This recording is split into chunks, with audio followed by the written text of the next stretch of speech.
শীতের এই ছোট্ট দিনটু কখন যে পার হয়ে যায়, দিনগুলি যে কখন শেষ হয়ে যায় বলতে পারি না। হ্যালো এভরিওয়ান, আসসালামু আলাইকুম। আমার নতুন আরেকটা ভিডিওতে তোমাদের সবাইকে জানাচ্ছি স্বাগতম। কেমন আছো তোমরা সবাই? আশা করি যে যেখানে আছো ভালো আছো, সুস্থ আছো। আলহামদুলিল্লাহ, আল্লাহর অশেষ রহমতে আমিও ভালো আছি।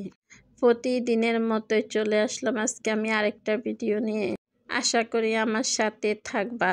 সন্ধ্যার সময় আজকে অনেকগুলা নাস্তা খেয়ে নিলাম। আজকে সন্ধ্যায় লুডুস রান্না করলাম। ছেলে দোকান থেকে রুটি নিয়ে আসলো। অনেক দিন পরে চাউল ভাজা খেয়ে নিলাম। কোন কোন আপু চাউল ভাজা খেতে পছন্দ করেন কমেন্টে জানাবেন। এখানে যে শাক নিয়ে আসছে, এই শাকটা আমার একদমই পছন্দ না, আমার একদমই ভালো লাগে না এই পালক শাক। এই শাকটা আমি একদম খাই না, তবে তোমাদের ভাইয়া খুবই পছন্দ করে। দুই একদিন পর পরে সে শাক নিয়ে এসে বলবে তা রান্না করে দিতে। আজকে আমি এই যে শাকগুলা বেছে রেখে দিলাম, রান্না করব না। আর আজকে দিনে রান্না করিনি, তাই এই যে রাত্রে রান্না করতে চলে আসলাম। এখানে আমি ডাউল বসাই দিলাম, যে রাত্রে ডাউল রান্না করব, ডিম আলু ভর্তা করে নিব। এই যে ডাউলটা বসাই দিয়ে আমি ডাউল যেভাবে রান্না করি, ডাউলটা ভালো করে প্রথমে গালাই নিলাম। নেওয়া হয়ে গেলে আমি এখানে টমেটো, হলুদ, মরিচ, লবণ সবগুলো দিয়ে দিব।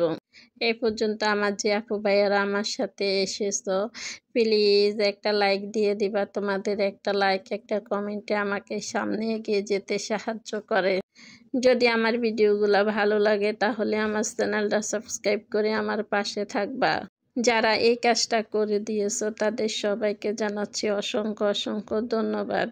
এই যে ডাউলের মধ্যে সবগুলো দিয়ে দেওয়া হয়েছে।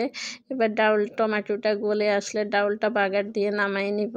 এখন কিন্তু অনেক রাত, প্রায় 11টা বাজে। আমার ডাউল রান্না করে নিলাম।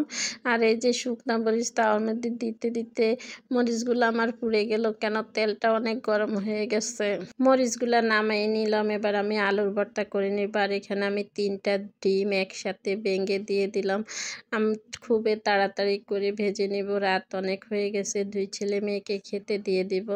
ডিমগুলা ভেজে নিব। আর এর পাশে আমি যে আলুগুলা চিলে ভর্তা করে নিব। এখানে শুকনা মরিচ, পেঁয়াজ, ধনিয়া পাতা দিয়ে আলুর ভর্তা করলে অনেক মজা লাগে। আর এই যে ডিমটা আমার ভাজা হয়ে গেছে, এক পাশ উল্টে দিলাম।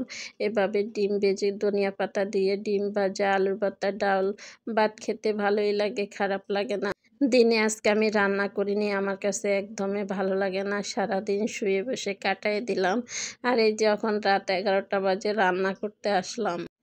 আজকের ভিডিওটা কেমন হয়েছে সবাই কমেন্টে জানাবে। ভালো লাগলে লাইক, কমেন্ট, সাবস্ক্রাইব করে আমার পাশে থাকবা। এই যে আমার আলুর ভর্তা করা হয়ে গেছে, আর এই যে ডিমটা ভাজাও হয়ে গেছে। সবগুলো নিয়ে 2 ছেলে মেয়েকে এখন খেতে দিয়ে দেব। এই যে আজকে এই পর্যন্তই, সবাই ভালো থাকবা। আর এই যে দেখো অনেক রাত হয়ে গেছে। আল্লাহ হাফেজ, আসসালামু আলাইকুম।